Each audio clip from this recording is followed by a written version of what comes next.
the nurses have been gossiping about a certain earring hunter who has recently developed an impressive physique. Although his face is only moderately attractive, his body has become perfect since he started working out diligently. When he first checked into the hospital, he was scrawny, but now, after rigorous muscle training, he looks quite appealing. During the patient visiting hours, a nurse blushed at the sight of Jin-Woo's toned body. According to the schedule, Sung Jin-Woo is being discharged today. Embarrassed, the nurse shyly asked for his contact information, under the pretext of needing it for follow-up results, and Jin-Woo, thinking they might need to send him test results, agreed to exchange contact details. This morning's news featured a special guest, Baek-Yoon-ho, one of the 7 S-rank hunters in South Korea. The daily life of a hunter outside the dungeon involves constant training. In a demonstration, Baek-Yoon-ho casually punched a large rock, shattering it effortlessly. This display was so routine that his staff didn't even flinch at the explosive sounds coming from the training room daily. Gina was watching the program, but realizing it was almost time for school, she quickly turned off the TV and left. Even she couldn't believe how much her brother had changed, particularly his height, thinking it might be because he was still growing. Today, Jin-Woo had completed all his tasks except for the daily run, which he decided to do later since he still had points left from leveling up. He carefully allocated these points between speed and intelligence. At that moment, he received a call from his landlord reminding him about the overdue rent. Jin-Woo scrolled through his phone looking for a well-paying job, but, being an earring hunter, he wasn't allowed to enter high-level gates. He considered getting reassessed to improve his rank, knowing that being able to level up and grow stronger would attract attention, which he wanted to avoid. So, he decided to jog straight to the construction site of his new mission, planning to complete his daily run task at the same time, since missing even one daily mission would result in a penalty. These are the people who will be teaming up with Jin-Woo to raid the dungeon today. One of them recognized Jin-Woo as the weakest hunter in humanity. In reality, they only needed him to meet the required number of team members.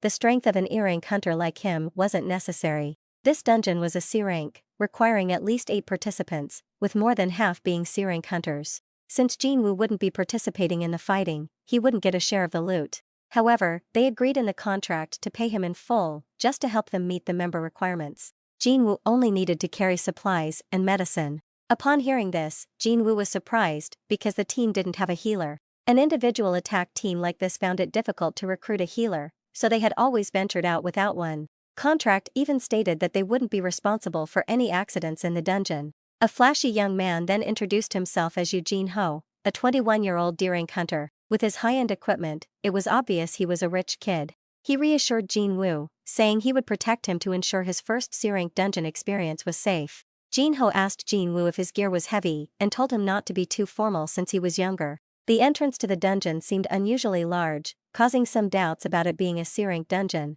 but the association had sent investigators twice to confirm it, so it was deemed correct. The magic power waves leaking from inside determined the dungeon's rank, not the size of the gate. The association would assess it to classify its rank. Dangerous dungeons from B rank and above were only assigned to major guilds. The team had started to venture into the dungeon, but strangely enough, it was pitch dark inside, unlike usual dungeons that were illuminated by glowing stones. The rookie, Eugene Ho, was trying to recall all the concepts from magical stones obtained from defeated monsters to mana ores mined in the dungeon and even the glowing stones used for lighting. They had walked quite a distance without encountering any monsters. Jin-Woo then closed his eyes and sensed a faint sound coming from somewhere. Could it be a type of creature that gathers in the dark and then rushes out when they see light? Jin-Woo shouted out that the monsters were insects, and now everyone was genuinely panicked as the sound grew louder and more intense, but no one knew from which direction the insects would emerge. Jin-Woo focused on listening and discovered that the sound was coming from a hole above them, where an entire swarm of ants was descending. The hunters quickly switched to combat mode, shooting down each one.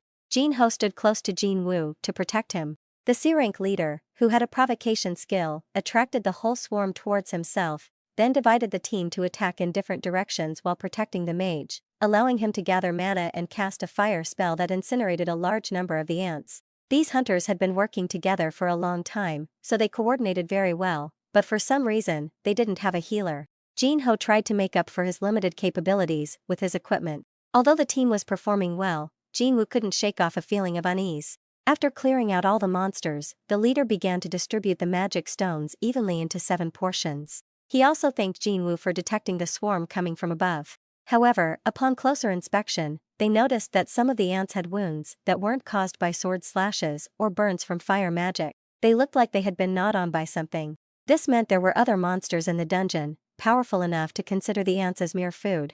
Jin-Woo asked Jin-Ho if his sword and shield were expensive, and indeed, they were. The boy's father had bought him top-notch equipment to ensure a smooth first dungeon raid. Jin-Woo advised Jin-Ho to be careful. The team continued deeper into the dungeon. Strangely, the path was extremely long and empty, with no other monsters in sight. Jin-Ho frequently checked if Jin-Woo was having a hard time carrying the luggage. Jin-Woo sensed something was off. He didn't need to do anything, yet he was being paid handsomely. It was odd for such an experienced team to have no healer, especially after being established for a long time. They had traveled a considerable distance, and the path was littered with dying or dead ants, none of which were unscathed. The group realized they had to find the boss monster to open the exit. The mage created light to illuminate the path ahead, making everyone more comfortable moving forward. Seeing spider webs tangled ahead, the team believed the boss room was close. Inside, the dungeon was filled with an unbelievable amount of mana ores. While not as valuable as magic stones, the sheer quantity here was worth billions.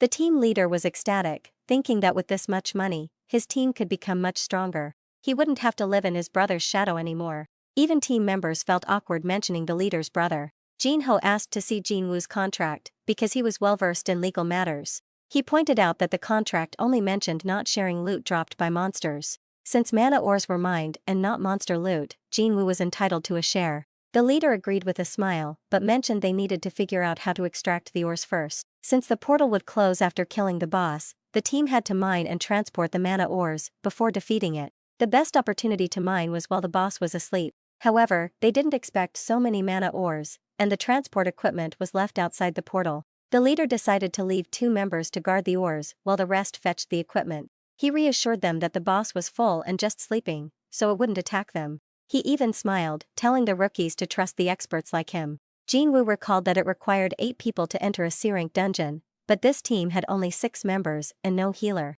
Suspiciously, when the leader and others left the boss room, they blocked the entrance. The mage cast a spell, causing rubble to seal the path. Jin-Woo remembered Song Chi-Yul's words about many hunters being willing to kill for profit. If anything happened in the dungeon, no one would know, because there were no cameras. These scumbags led weaker hunters into danger and abandoned them. Jin-Ho couldn't believe they would kill for such a small amount of mana ores. The noise from the explosion woke the boss. Jin-Woo noticed and guessed that the deceivers planned to escape through the holes in the walls. Seeing the 2 juicy targets, the boss started descending, intent on devouring them. The difference in rank was significant, and both were terrified. However, Jin-Woo, recalling the nightmare dungeon from before, quickly changed his mindset. This difference in power was nothing compared to that harrowing experience. He told Jin-Ho that he would handle the dungeon boss, then pulled out Kasaka's venom fang from his inventory. And that concludes episode